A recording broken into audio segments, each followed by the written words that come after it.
Welcome to Take 14 of the Unedited Series podcast, where we strive to live more boldly, more courageously, to live a life that is unedited, where you show up as more of yourself in a world that applauds inauthentic expression and majority thinking.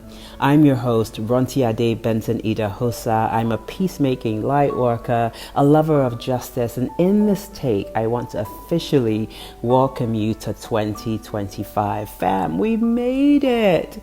And so I want to share with you some New Year's suggestions, some New Year's recommendations, if you will, to help you navigate through the year in a way that will posture you for ultimate success. And as I always say, do with them as you will. So my first suggestion or recommendation is that you choose your one word. This is a word that serves as a navigational compass for your year, right? So when you're deviating off course, it helps you course correct and keep you focused on your goals and your objectives. So I do this instead of resolutions, right? Which is something I think most people abandon within the first month of actually making them. So instead, my recommendation is that you set an intention, right? That requires focus and presence, because you then are able to attached to this word, and this word then becomes your navigational compass for the year. So previously, in the last couple of years, right, some of my words have been integrate, courage, awaken was my word for last year. And so my word for 2025, though, is surrender. And it's important to note that surrender is not a passive act of giving up something, right? But it's actually an active act of leaning into, of trusting in the infinite intelligence of the Creator. It allows you to be present in the present. It is the antidote to suffering because you accept what is. You're not desirous of what is unobtainable or unwilling to accept that which is unavoidable, which the Buddha refers to as the cause of suffering, right? So surrender is actually also, it's important to note that that's also our default state, right? Not resistance, flow state. Surrender also means surrendering to divine love, to divine grace, to divine wisdom. And in this state, right, I realize that I've started to recognize that I'm not separate from God, right? But I'm a fractal, a manifestation of God. And so as I surrender, as I lean in and allow, I found that posture is one that is actually not remotely passive in the way that many people would think. And so I encourage you to choose a one word for the year that will help to guide you, that will help to focus you, that will help to serve as a navigational compass for you as the year progresses. The second suggestion or recommendation I want to make is that you finally truly awaken to your divine nature. Right? I love this quote by Rumi where he says that we think of ourselves as a drop in the ocean when we are actually the entire ocean in a drop. My second favorite Rumi quote is one where he says, I searched for myself and found only God. I searched for God and found only myself. And so if you're following me, if you're on this journey of evolution, right, and mindfulness, you know I speak a lot about this. I speak a lot about awakening to your divine nature. And last year was the first year that I finally actually understood what Yeshua was referring to when he said that I and the Father are one. Right? And so one of my meditations, I remember asking God, I remember asking Source, God, I have 7 names.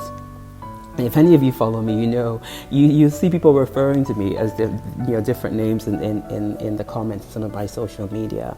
But my names are Ruth, Rontiade, Blessing, Benson. My father named me Benson, yes.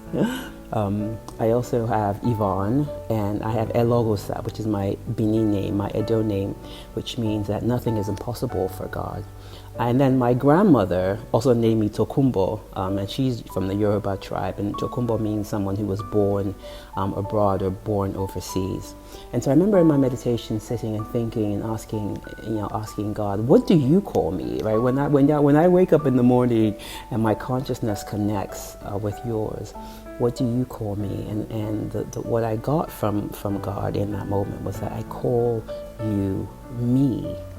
Right, and so that revelation shifted my consciousness to the point where I now start to hear God in my own voice. And so that changes the way that I move through the world, the way that I navigate spaces, because it helps me understand the nature that I possess, the fact that I'm a manifestation of God. And so everything that God has the ability to do, I have the ability to do, right? And so once you take that posture, it really shifts your mindset, it shifts your mentality. And so I want to encourage you this year that you be intentional about awakening to that divine nature. The third recommendation I'd like to make is that you move in the direction of people with whom you share a directional future, not a situational past. And I'll say that one again.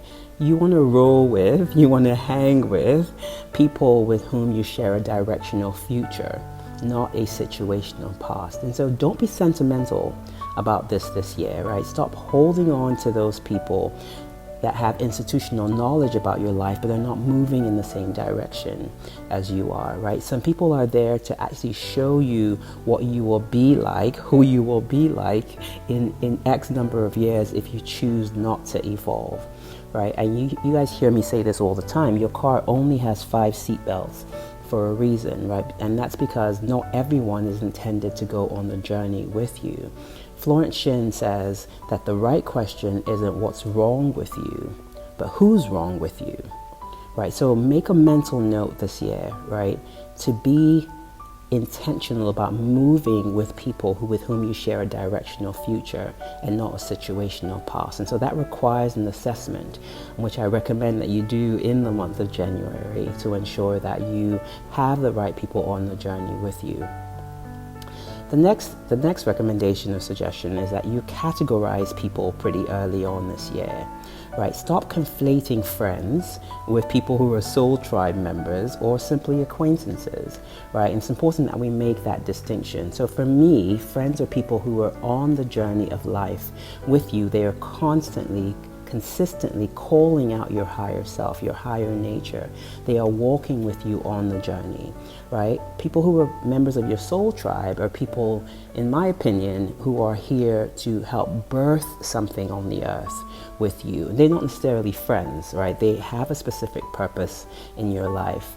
And then there's everybody else, just acquaintances, people who you might talk to once every 5 years, and people who you might see when you're going to, to get your groceries, or people who might work with you perhaps, right? But I think where we tend to get disappointed is where we start to conflate all three and start having certain expectations from people who are soul tribe members, but who are actually not friends with you. And so this is important because once you're able to create these categories, right, you're able to create space for those around you who allow your soul to exhale, right? I'm fortunate to have a couple of friends who I can count on one hand that fit into this category and this definition.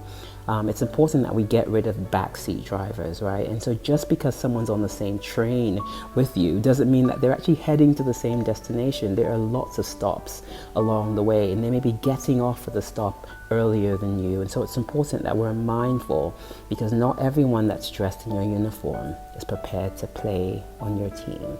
Use discernment this year. My next recommendation is that you decide to be self-centered this year, right? So I'm not referring to the term in the way that we generally understand it, right? Which is to be egotistical or to be selfish, right? That's often to the disregard of other people. What I mean is to be self-centered in a way that you are grounded within yourself, right? To have both heels, right, embedded in your knowing, right? And to understand that there is a distinction, right, between knowing and believing, but to actually know who you are, right? People who know who they are operate from their higher selves, right? They operate from a Christ consciousness, from a place of love and service and compassion, right? And it's important to remember this distinction, because a lot of times things start to happen as the year goes on, and we then become other-centered, right? Neil Donald Walsh says that people who are actually self-centered are the most loving people, And it sounds ironic, right? But they are the most loving people, because when you are centered, you move from a position that makes the best decision for you, and that always amounts to the best decision for others as well.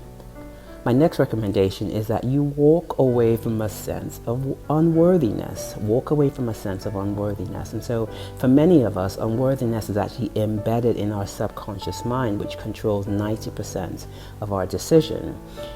This actually plays out in a rather interesting way. For me, I used to have this desire to be right? And to always have that rightness validated, right? So if someone did something wrong to me, I wanted to hear them say, I'm sorry, right? And this inadvertently meant that someone else had to be wrong, right? And so I used to want to hear that apology, and that gave me a sense of validation, because there were times as a child where my authentic voice was invalidated, and somehow I equated that with not being worthy of being heard.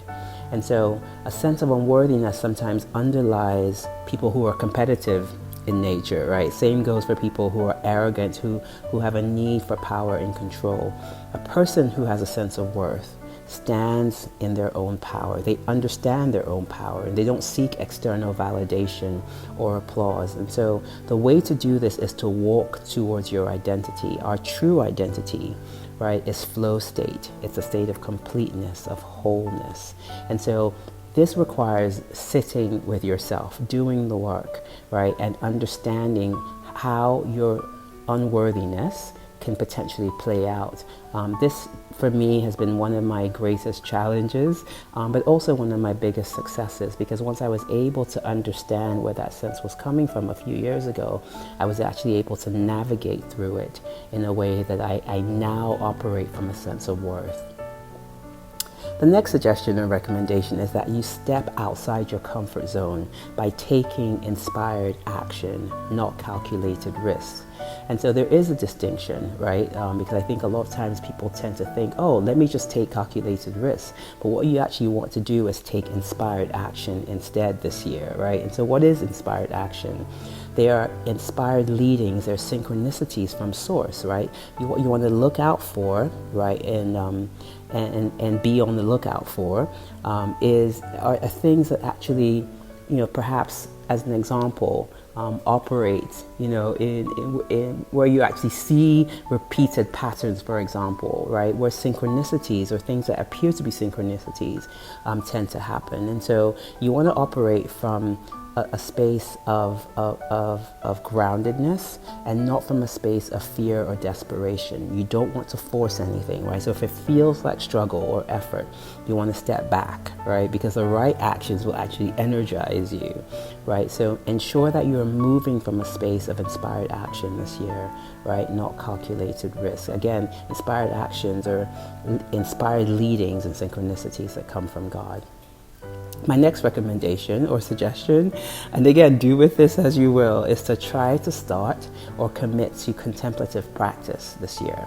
What I do, my contemplative practices are prayer and meditation. I also journal as well, right? So prayer, in my definition, has shifted. It's evolved over the years, right? It's me now communing with God from a space of gratitude, not from a space of begging or pleading. It's understanding that the benevolence of the universe abounds towards me. And so the posture in prayer is one of gratitude. Meditation, on the other hand, is another form of communing with the divine, right? It allows you to be present in the presence of that which is always present. It is a way of communing, right, of coming into union with the divine. And so I encourage you this year, right, because meditation for me has been where I've received some of the deepest revelations. And so the example I gave earlier of Source calling me, Ronti me, that came from meditation. The fact that I now hear God in my own voice, that came from meditation. So if you are navigating this and you're trying to start with meditation, one of the things I always recommend is that perhaps you try a guided meditation. Episode 12, take 12 on my podcast is actually a guided meditation that might be helpful to you. And so my last thing is that I want you to speak what it is that you want to be, right?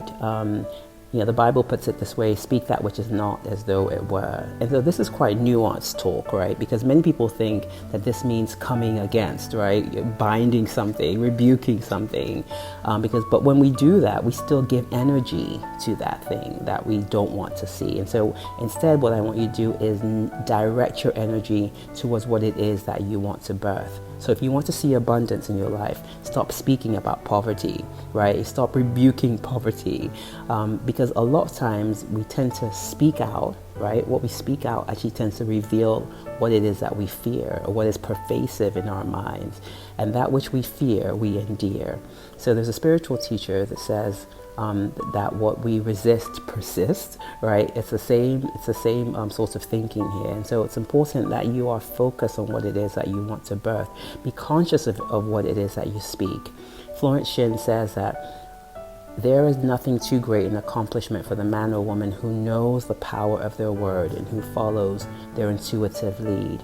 And so what I want to suggest to you, what I want to recommend to you, right, is that you understand the law of perpetual transmutation of energy, and understand that by your words you are catapulting, as Florence Shinn would say, the unseen into the seen. You are catapulting the unheard into the heard. You are catapulting that which is unknown into the known. And so you are mindful about the words that you speak. You're not reckless with your words, right? Instead, you choose words that are heavy with grace, right? Words that are generous, with kindness and compassion. And so, fam, those are my recommendations. Those are my suggestions. I hope you find them helpful and that they help you navigate your 2025 in a way that will posture you for ultimate success. Those are my thoughts of the day. Do with them as you will. I love you.